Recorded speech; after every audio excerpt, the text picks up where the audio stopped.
नमस्ते दोस्तों। आज हम बात करेंगे कि ओसीडी में बार बार रिलैप्स क्यों हो जाता है लोगों का। ठीक है, जैसे मेरे पर्सनल केस में मुझे कोई रिलैप्स नहीं होता अभी, ओसीडी मेरा बिल्कुल अभी ठीक है। ठीक है, पहले समझ लेते हैं कि रिलैप्स का डेफिनेशन क्या है। देखो, रिलैप्स होता है कि आपको जो ओसीडी में इंट्रूसिव थॉट्स आते हैं, ठीक है, वो विचार जो आपको नहीं चाहिए वो आते हैं और उनसे होती है एंग्जाइटी। अब क्या है कि मेरे केस में जिनका ओसीडी बिल्कुल ठीक हो गया है, पूरा 100% मैनेज हो गया है, उनका ये होता है कि उनको एंग्जाइटी नहीं आती है ओसीडी के थॉट्स से रिलेटेड। मुझे कोई एंग्जाइटी नहीं आती। ओसीडी के जो थॉट्स है, इंट्रूसिव थॉट्स, वो इक्के दुक्के आ सकते हैं। ठीक है, क्योंकि जो थॉट्स है आप अपने माइंड को कंट्रोल नहीं कर सकते। जैसे मैंने हमेशा बताया है कि आप ये नहीं कंट्रोल कर सकते कि आपको क्या थॉट्स आएंगे। हमेशा हम ये नहीं कर सकते ना कि मुझे हमेशा अच्छे ही थॉट्स आए।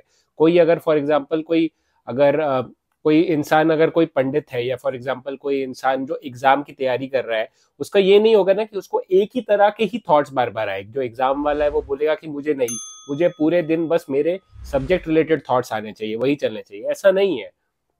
वो कहीं जाएगा, वो अलग जगह कहीं किसी को देखेगा, कुछ भी, कोई भी थॉट्स आ सकते हैं, वो हमारे कंट्रोल में नहीं है। तो अगर आप कह रहे हो कि मेरा रिलैप्स इसलिए होता है क्योंकि मुझे कोई ऐसे थॉट्स आ रहे हैं जो मुझे नहीं चाहिए, तब वो आपका, और पर उसके साथ एंग्जाइटी नहीं आ रही है, तो वो आपका रिलैप्स नहीं है। अगर उसके साथ एंग्जाइटी आ रही है तो हाँ, वो रिलैप्स है। ठीक है, तो रिलैप्स होता क्यों है? दो कारणों की वजह से होता है। पहला कारण ये है कि आप जो जो तरीका है ओसीडी को मैनेज करने का, ओसीडी को ठीक करने का, वो आप सही तरीका यूज नहीं कर रहे हैं। कई लोग क्या करते हैं कि थॉट्स को रोकने की कोशिश करते हैं, या कई लोग करते हैं कि थॉट्स अगर आए तो पॉजिटिव सोचते हैं। ठीक है, या तो वो करेंगे कि वो मतलब एंग्जाइटी को झेलेंगे नहीं, वो क्या कर देंगे, अवॉइड करेंगे ऐसी सिचुएशन जिसमें एंग्जाइटी ना हो। और भी कई सारी चीजें करते हैं। बट ये सारी चीजें क्या है, ये टेम्पररी इलाज है। फॉर एग्जाम्पल डिस्ट्रैक्ट कर लेते हैं अपने आप को, ठीक है, कुछ और करने से। अगर कोई थॉट्स आने लगे तो कुछ और करने लग गए, टीवी देखने लग गए, लोग अल्कोहल पी लेते हैं, या जो ये सब कर लेते हैं, तो उससे क्या है कि वो टेम्पररी काम है।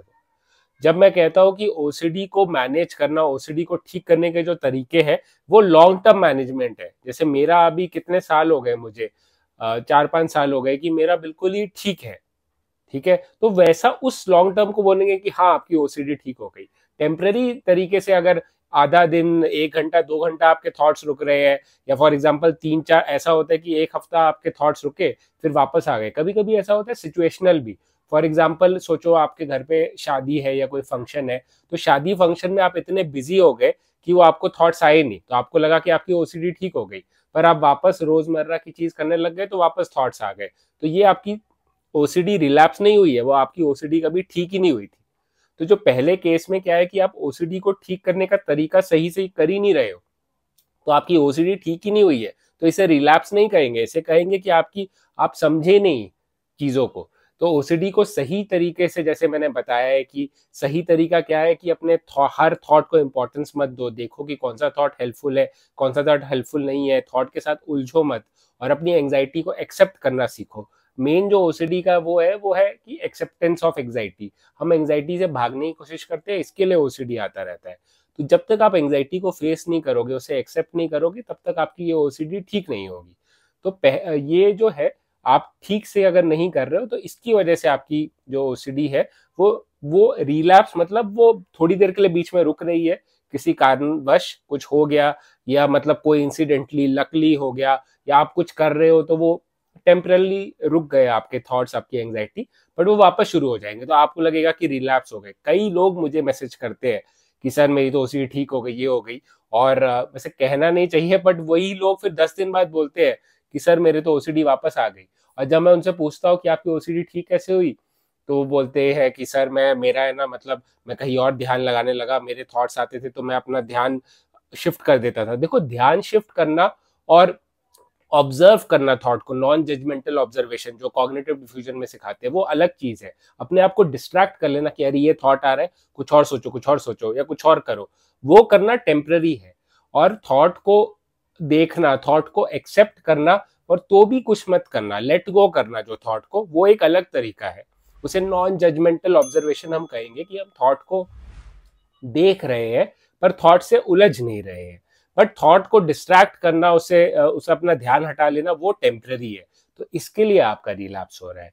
सेकंड ये है कि मे बी स्ट्रेसफुल सिचुएशन में ऐसा हो सकता है कि आपने अभी अभी ओसीडी को मैनेज किया है, ज्यादा समय नहीं हुआ, और कोई स्ट्रेसफुल सिचुएशन आ गई, मतलब फॉर एग्जांपल आपका एग्जाम आ गया या कुछ और आ गया, तो उसकी वजह से क्या होता है कि स्ट्रेस में ये जो एंग्जाइटी है वो बढ़ जाती है। देखो एग्जाम की एंग्जाइटी तो होती है, उसके साथ अगर थॉट्स आने लगे तो वो एंग्जाइटी और बढ़ जाती है। आग तो पहले ही लगी है एंग्जाइटी की, थोड़ी और लग जाती है, तो आपको लगता है कि ओसीडी रिलैप्स हो गया, तो वो स्ट्रेसफुल सिचुएशन जब चले जाएगा तो वो भी ठीक हो जाएगी ओसीडी।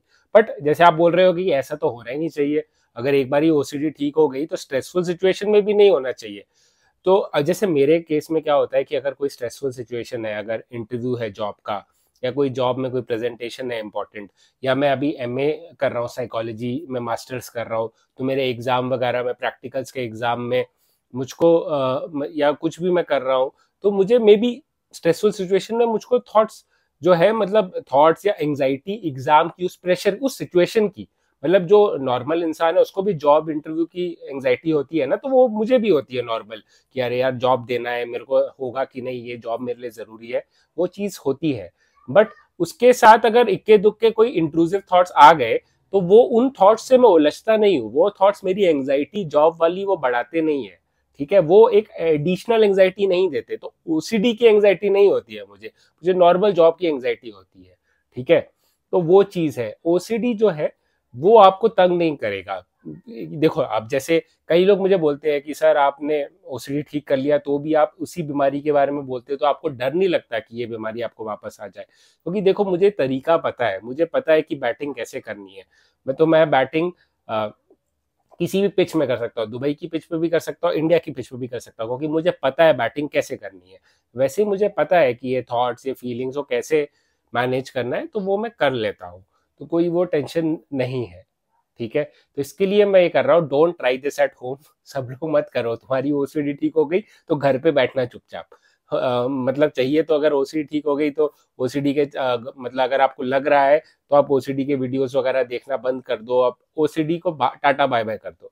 बट मैं तो चाहता हूँ कि मैं ज्यादा से ज्यादा लोगों तक पहुंचूं और लोगों की हेल्प करूँ, इसके लिए मैं हूँ इधर, ठीक है। इसके लिए प्रोफेशनल वो चाहिए, मैं प्रोफेशनल स्टंट मैन हूँ, आप लोग ट्राई करो ये, ठीक है।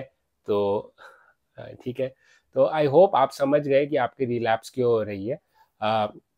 आप अपने जो कमेंट्स है, अपने जो आप बीती है, वो मुझे कमेंट सेक्शंस में, जब मेरा जो मैंने अपना नंबर है, फोन नंबर, वो तो हर जगह मैंने फैलाया ही हुआ है, 9501914192। तो आप मुझे उस पर मैसेज करो, मैं आपसे यही विनती करता हूँ कि आप सीधा कॉल मत किया करो। मैं होता हूँ कभी कभी अपने कहीं बाहर होता हूँ, या फॉर एग्जांपल ऑफिस में होता हूँ, तो प्लीज व्हाट्सएप कीजिए, व्हाट्सएप इज माई प्रेफर्ड वो। व्हाट्सएप पे मैं अगर उसी टाइम ना रिप्लाई करूँ तो कभी, मतलब कर दूंगा रिप्लाई, ठीक है। और जिनको रिप्लाई नहीं कर पाया अभी तक, उनको मैं सॉरी कर रहा हूँ रिप्लाई, ठीक है। धीरे धीरे काफी मेरे, आप देखोगे ना फोन पे काफी ऐसे बहुत आए हुए हैं मैसेजेस, तो एक एक करके मैं करता रहता हूँ रिप्लाई। तो थैंक यू गाइस अंत तक बने रहने के लिए, और मेरे और वीडियोस आते रहेंगे, आप मेरे साथ जुड़े रहिए। मैं ओसीडी के साथ साथ बाकी सारी चीज़ों में भी वो करूँगा। मैं आपसे एक सजेशन चाहता हूँ कि आप मुझे बताइए नेक्स्ट टॉपिक, जैसे ओसीडी पे मैंने काफ़ी वीडियोस बना ली है, तो नेक्स्ट टॉपिक क्या है, जैसे डिप्रेशन, एंग्जाइटी, या कोई और चीज़, जैसे आजकल की रोज़मर्रा चीज़ों में आपको, जैसे लोग करियर काउंसलिंग भी मांगते हैं कि हमें क्या करियर करना चाहिए, इन सब चीज़ों पे कौन सा टॉपिक आप मुझे सजेस्ट करेंगे, वो ज़रूर कमेंट सेक्शन पे या व्हाट्सएप पे भी, या कमेंट सेक्शन पे करिए। और आपने अगर मेरा व्हाट्सएप ग्रुप नहीं ज्वाइन किया अभी तक, वो आप कर सकते हैं। थैंक यू मेरे साथ बने रहने के लिए। और लाइफ में कोई भी इशू हो, परेशानी हो, तो घबराओ मत, डटे रहो, कीप फाइटिंग।